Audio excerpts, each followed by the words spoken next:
This is why diction matters. Lots of dehumanizing diction in this song, the literal social commentary. Everyone is perhaps envious and complimentary of things that she didn't really have a hand in. I do view this as a juxtaposition of energies, a feeling of entrapment, the removal of personhood and the removal of agency. It's always the consumption and enjoyment of others. It's not always safe for something to be this smooth and this liquid. There is no personhood in that. There is no agency in that. I kind of wonder what the protagonist may think of the statement, "Youth is wasted on the young."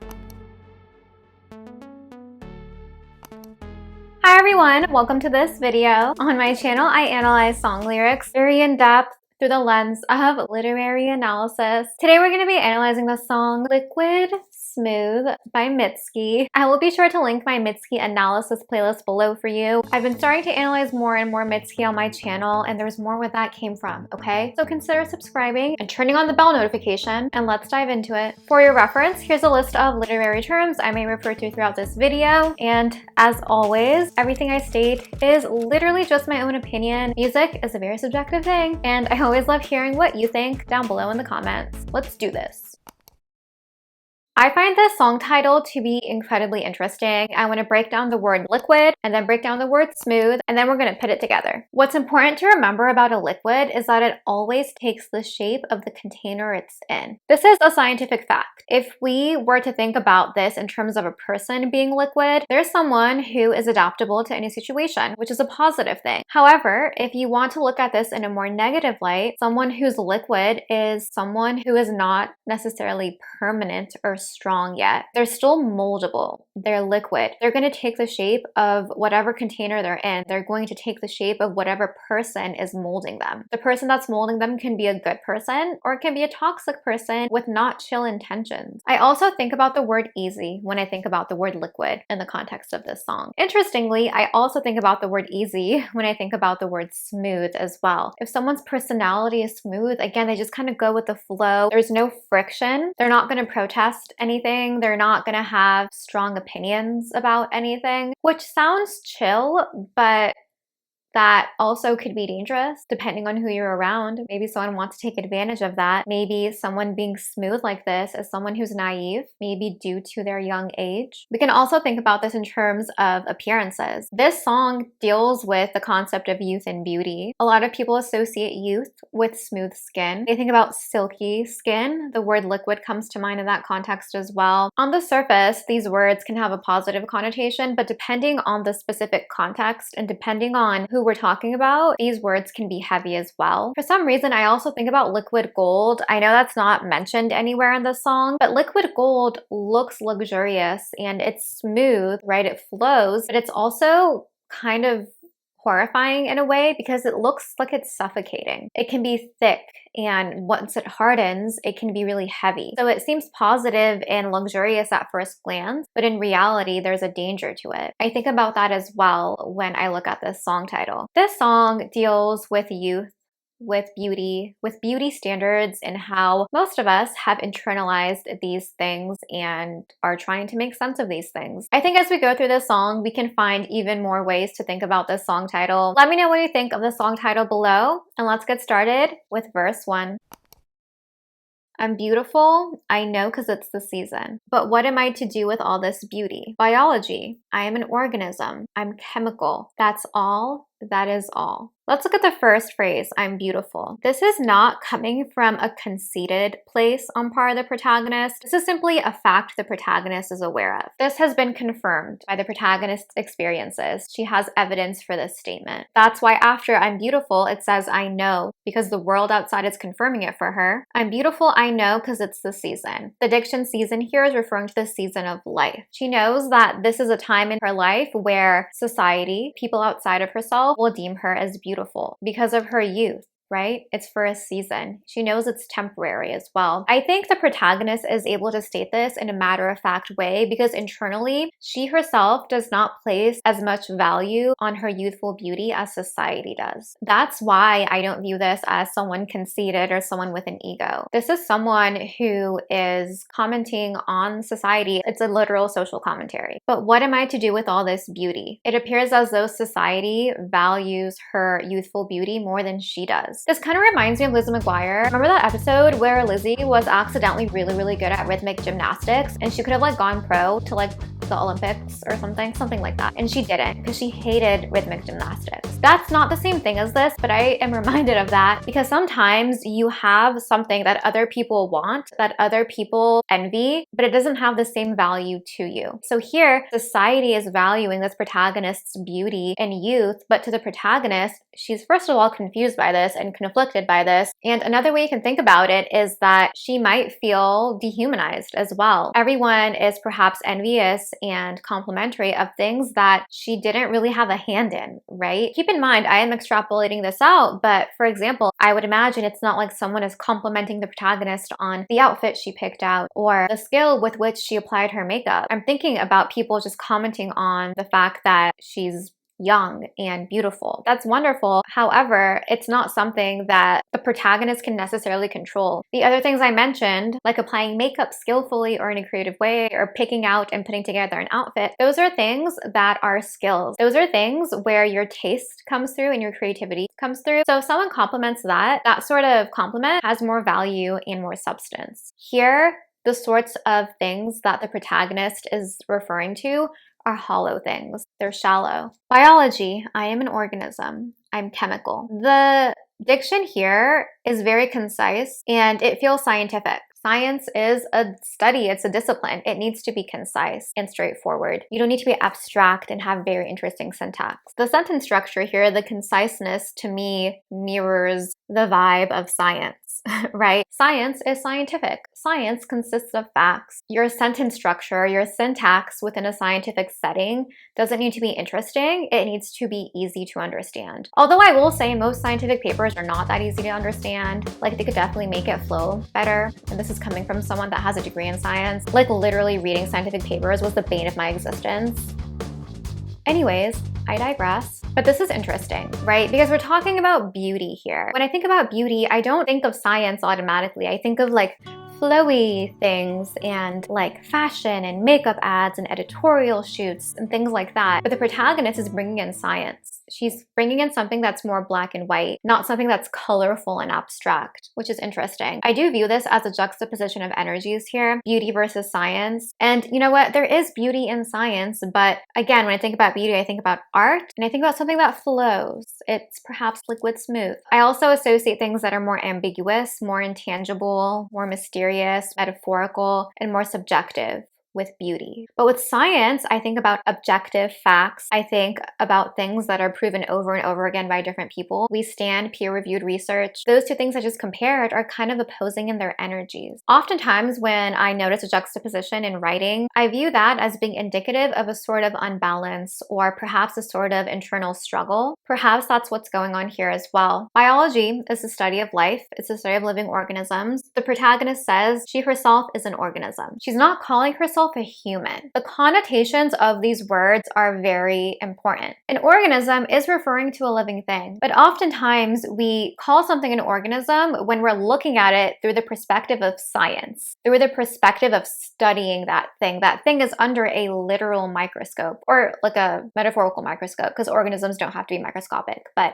you're studying something to learn about it, right? It's in a controlled environment. There's also a feeling of entrapment here. The word human does not have those connotations associated with it. It's more free and abstract. This is why diction matters. The word organism here is bringing in a feeling of entrapment, and that metaphorically is very important. The protagonist also says she's chemical. She's like going through all the building blocks of life here. Usually when you learn about these sorts of things, you start from the chemical and you work your way up to the living organism. Here, the protagonist is going in a little bit of an opposite way, and to me this seems very dehumanizing. She's taking herself, this abstract, beautiful, wonderful human, and she's breaking it down in this manner. And I will say it is very helpful to break things down in order to understand them. That is literally the premise of my channel. This is an analysis channel, right?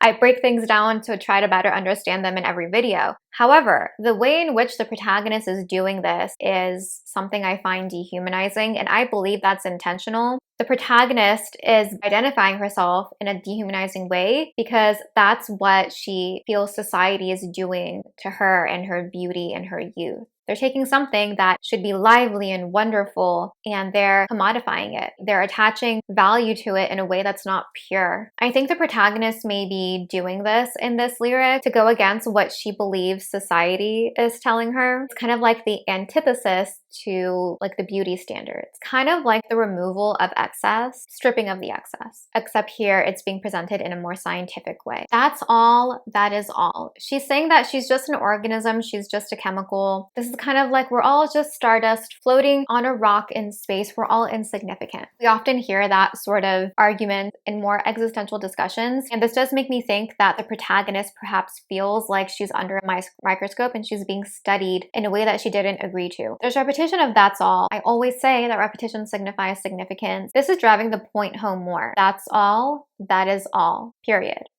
Right? The protagonist here is saying that she's not anything special. She's just science existing. I know I'm saying this viewpoint is dehumanizing, but I think at the essence of it, the protagonist is trying to get to something that's true and something that's real and something that's more pure, right? This may be scientific, and I personally do view this as kind of dehumanizing, but it's true. And the fact that it's true makes it have value. But the way in which society may be valuing the protagonist's beauty, that may not have as much value behind it because it's fickle. Remember, it's a season. Chorus number 1. The protagonist says, "I'm liquid smooth, come touch me." 2. I want to comment really briefly on the music during the chorus.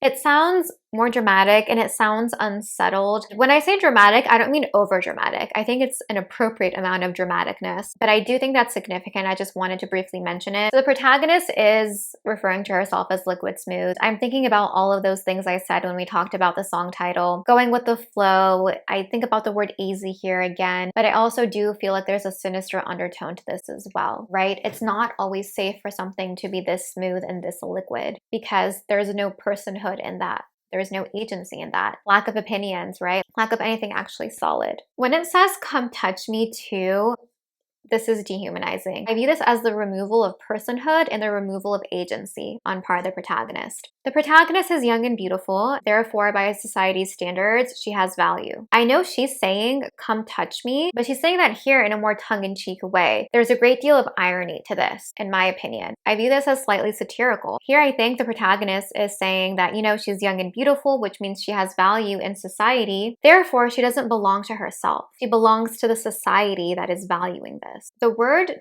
"to" is really important because the protagonist is saying not only is she liquid smooth, but she's inviting, satirically inviting people to touch her as well. As if just being liquid smooth, just being young and, you know, appreciated by society isn't enough. She also has to give away her agency too. "And feel my skin is plump and full of life." The protagonist is telling the audience to feel her skin. There's more specificity here now. Her skin is plump, it's full of life. When it says, "Come touch me," I don't view this as seductive at all. I view this as dehumanizing. And I want to be clear, I'm not arguing that the protagonist is dehumanizing herself.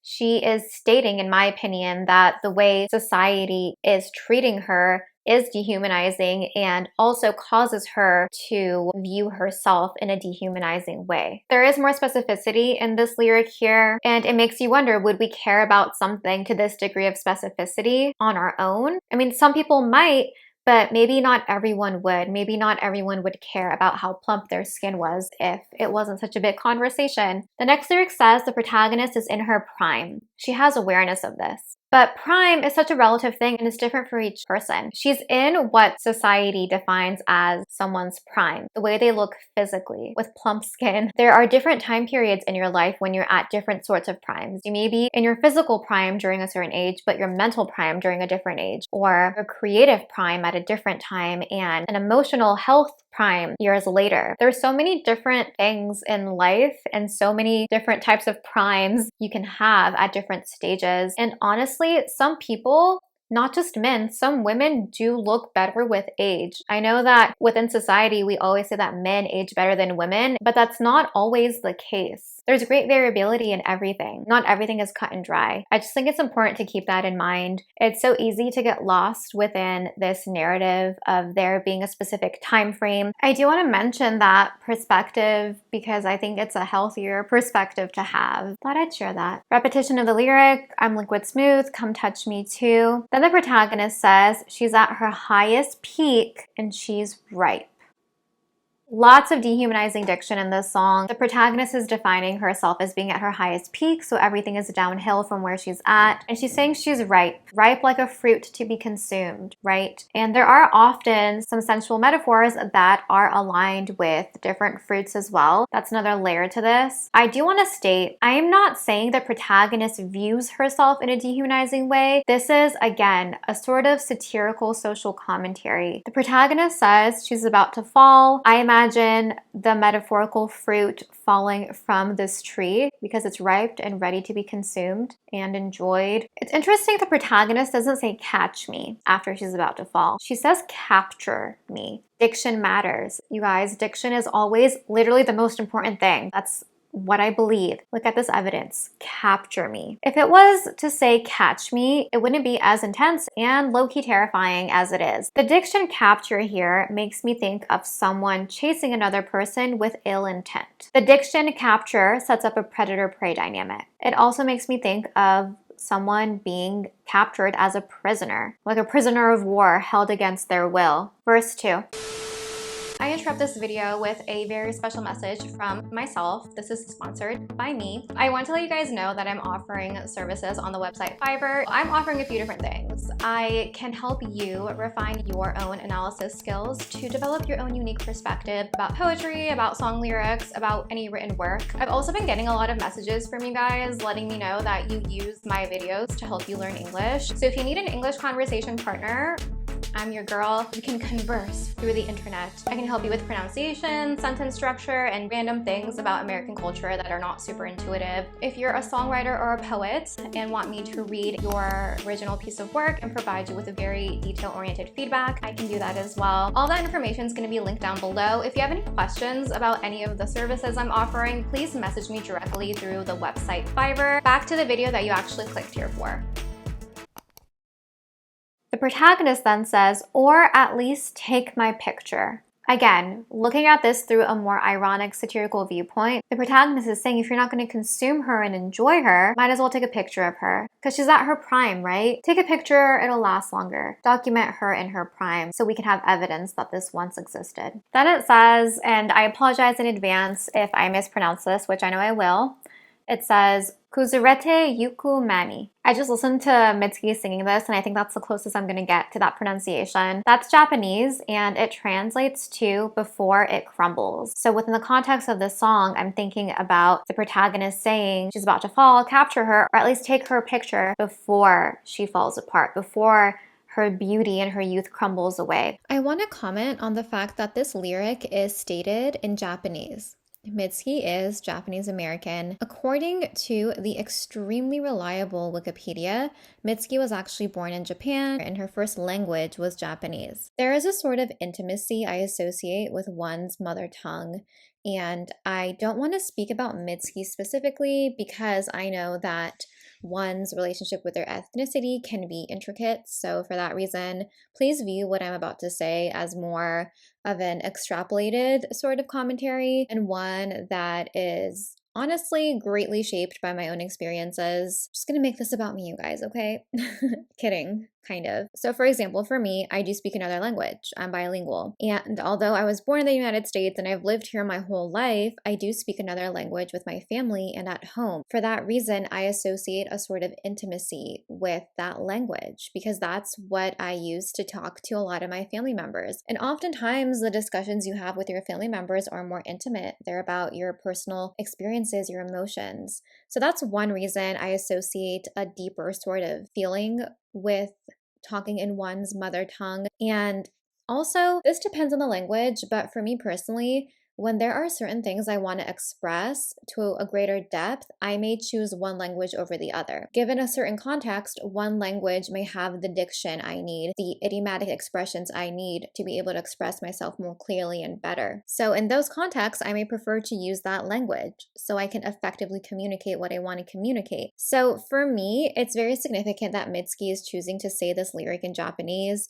I don't know what her specific reason is, but as someone who is bilingual, who associates different connotations to the two languages I know, and as someone who determines which language I want to use depending on what I want to express, I find it very interesting that Mitski is choosing to sing this lyric in Japanese, and I think it's significant. I think it could be reflective of an emotional state, an internal state, but I really wanted to bring this up. I thought this was really interesting, and I would love to know your take about it, so feel free to share that with me in the comments below. And it's interesting because the protagonist here isn't saying that she wants to enjoy it. It's always the consumption and enjoyment of others. Again, this could be the protagonist's perception of the way society is treating her, but this could also be more internalized. Maybe this is how the people around her are treating her as well. So it could be coming from different places at different intensities. I think it's important to note that as well. Then it says, "I'm pulsing, my blood is red and unafraid of living." This is such an interesting line. I love Mitski's lyrics so much because they're always so concise, but there's so much intention behind them, and I think they always elicit a lot of emotion. I'm always really impressed by her songwriting. I really enjoy it. When it says "I'm pulsing," it's referring to the protagonist's blood. More science. Hashtag circulatory system. But her blood is pulsing. It's like she's alive and there's passion. It's invigorating. Those are the sorts of things I'm thinking about here. I think about a lot of adrenaline and passion when I read that lyric. That also makes me think about an unbalanced state as well. I talk about passion quite a bit on my channel, particularly when I analyze Lana Del Rey songs. I always say that I view passion as a very beautiful thing when it's balanced. When passion gets unbalanced, and frankly, when any emotion gets unbalanced, it can become dangerous. Here, I'm thinking about adrenaline and passion. If those are not balanced and they become too much, it can become reckless and dangerous. Literally dangerous, but emotionally dangerous. Mentally, spiritually. My blood is red and unafraid of living. The blood is her lifeline. Blood has to pump through your body to keep you alive, right? And hers is pumping in a very passionate and invigorating way. It's ready to live. It's ready to use the youthful energy she has. This is a little bit unbalanced, but I think this is really meant to illustrate how ready the protagonist is to live life. There is a sense of force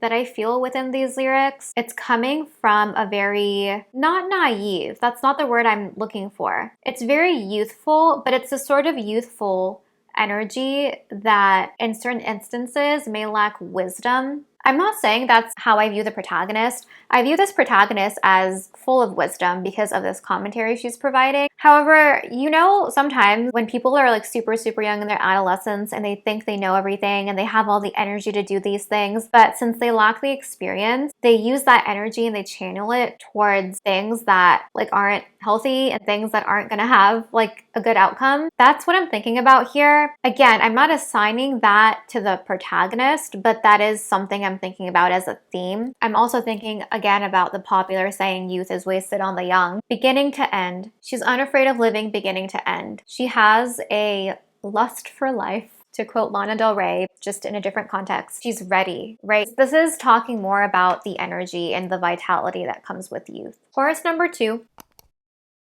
The lyrics in chorus 2 are repeated from chorus 1. The only difference is the last lyric. In the first chorus, the last lyric stated "about to fall, capture me." In chorus 2, it just says "about to fall." This to me is significant because now we are left with the image of almost falling. There is no capturing of this protagonist who is metaphorically falling as a metaphorical fruit to be consumed, falling ripe off of a tree. You could view this as kind of positive because there's no one there to capture and consume her, or you can just view this as a standalone image, not in the context of consumption, but as a standalone image of her about to fall. It's like someone is taking a deep breath, but you don't get to witness the relief of releasing the breath. The muscles are still tense. There is a feeling of anxiety here. Bridge.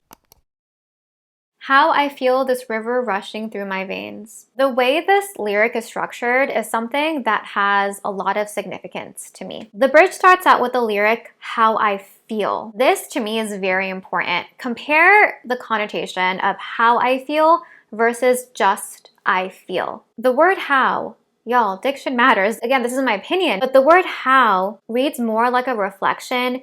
It feels like the type of thing where you're trying to push out an emotion while reflecting. How I feel, da da da da da, versus I feel, da da da da da. Again, this is just my opinion, but to me, the word how here makes what the protagonist is feeling more profound. It adds more value to it. It's not like a super chill sort of statement like, oh, I feel like this. It feels more prominent. How I feel. It's more eloquent. And here, something more eloquent for me equates to something that has more emotional value and more depth. It's, again, more profound. How I feel this river rushing through my veins. We talk about water imagery a lot on this channel, and we talk about stagnant water versus water that flows. I always interpret water that flows as positive because it's moving. To move is to live, so I associate lively energy with water that flows. A river is water that flows, right? It is not stagnant, so that's positive. But this river is flowing in a very intense way. It's rushing. It's rushing with a lot of force. I do view this as parallel to the image above. It's pulsing. It's rushing through her veins. Blood here is the river. Sounds like the protagonist has high blood pressure. She needs to calm down.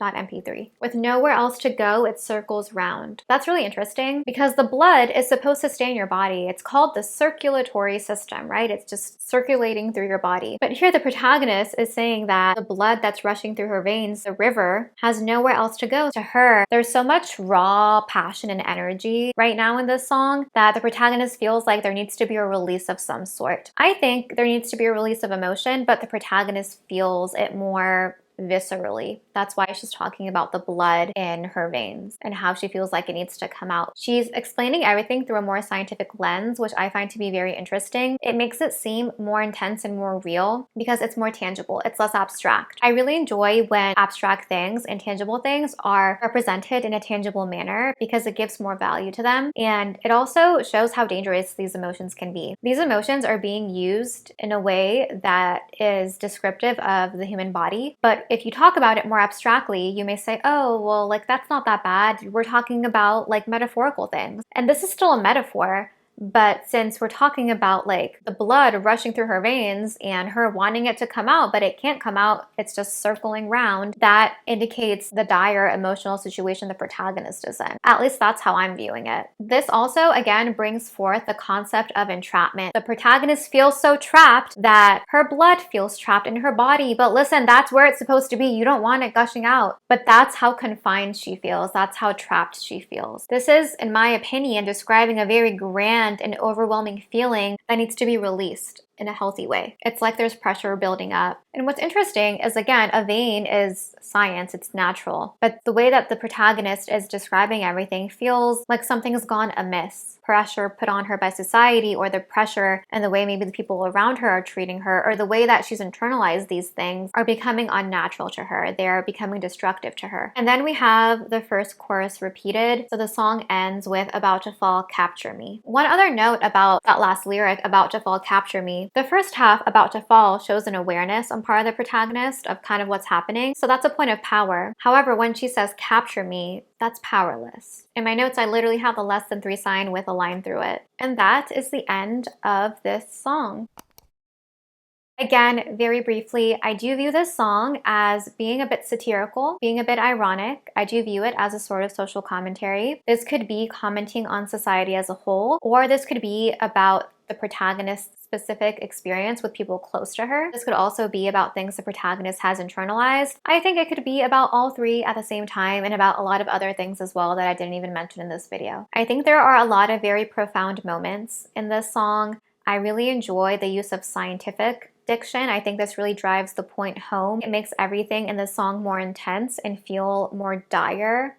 And also it feels more scary, right? Because it feels more real. I also think the dehumanizing diction in this song is important. It adds another layer to everything. I would love to know what you think of this song. Please feel free to share your perspective with me down below in the comments. Please remember, this is just my opinion. I'm not saying I'm right. What matters is how you feel about this song and how it resonates with you. Feel free to share your thoughts with me in the comments below. As a reminder, my tutoring and consulting services are also linked down below. Feel free to check it out. Thank you for watching, and I'll see you next time. Bye!